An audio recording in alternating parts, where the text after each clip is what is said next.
உங்கள் salary 25K இருந்தாலும் 50K இருந்தாலும் மந்த் எண்டில் என்னடா பண்ணுறேன்னு புரியலையே அப்படின்னு சொல்லி ஃபீல் பண்ணுறீங்களா? நானும் அப்படி தான் இருந்தேன். சேலரி வருது ஆனால் சேவ் பண்ண முடியல. இந்த வீடியோவில் உங்களோட சேலரி ஏன் சேவ் ஆகலைன்னு ரியல் ரீசன் வந்து சொல்ல போகிறேன். அண்ட் உங்களோட பாக்கெட்டை வந்து கண்ட்ரோல் பண்ண ஒரு சிம்பிள் சிஸ்டம் வந்து கொடுக்க போகிறேன்.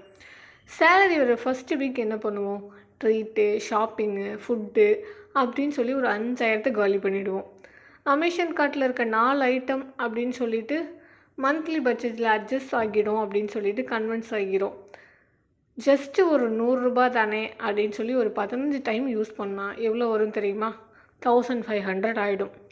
ஃபேமிலி, ஃப்ரெண்ட்ஸு அப்படின்னு சொல்லி அன்எக்ஸ்பெக்டட் எக்ஸ்பென்ஸ் எல்லாம் வரும். அதுக்கும் யூஸ் பண்ணிவிடுவோம். ரியாலிட்டி என்ன தெரியுமா? நம்ம ஏர்ன் பண்ணுறோம், பட் காசை பற்றின பிளான் இல்லை. சரி, நம்ம ஏன் வந்து சேவ் பண்ணுறதுல ஃபெயில் ஆகுறோன்னு தெரியுமா? ரியல் ரீசன் என்னென்னு பார்க்கலாமா? நம்ம வந்து ஜிபே, ஃபோன்பே, கூகுள் பே அப்படின்னு சொல்லி எது நம்ம செலவு பண்ணாலும் அதுலேருந்து அமௌண்ட் இது பண்ணிடுறோம்.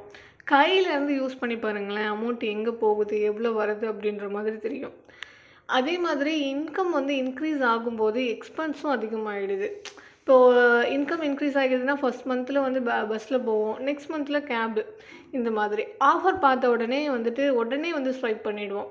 அப்புறம் எதுக்குடா இதை வாங்கணும் அப்படின்ற போது நமக்கே டவுட் வரும். நாளைக்கு பார்த்துக்கிறாங்கள மைண்ட் செட்டு. சேவ் பண்ணுறது நமக்கு இம்பார்ட்டன்ட் தெரியும், பட் நெக்ஸ்ட்டு மந்த் வந்து ஸ்டார்ட் பண்ணிக்கலாம் அப்படின்னு சொல்லிட்டு டிலே பண்ணிவிடுவோம். சரி, இதுக்கெலாம் சொல்யூஷன் தான் என்ன? சொல்யூஷன் என்ன அப்படின்னா, சேலரி வந்த உடனே மினிமம் ஒரு 10% வந்துட்டு ட்ரான்ஸ்ஃபர் பண்ணி வச்சுக்கோங்க ஆட்டோ சேவிங்ஸ்க்காக.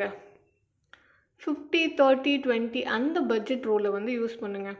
50% உங்களோட நீடுக்காக, 30% உங்களுக்கு என்ன வேணுமோ அதுக்காக, 20% சேவிங்ஸ்க்காக.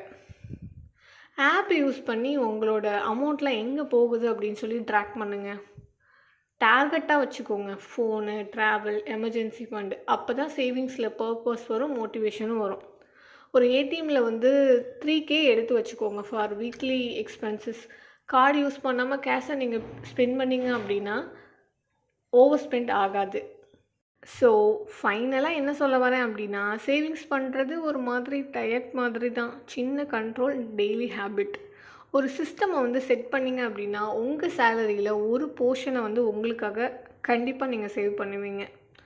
உங்கள் சேலரியில் சேவ் பண்ண பிக்கஸ்ட் ஸ்ட்ரகிள் என்ன அப்படின்னு சொல்லிட்டு கமெண்டில் சொல்லுங்கள். தேங்க்யூ.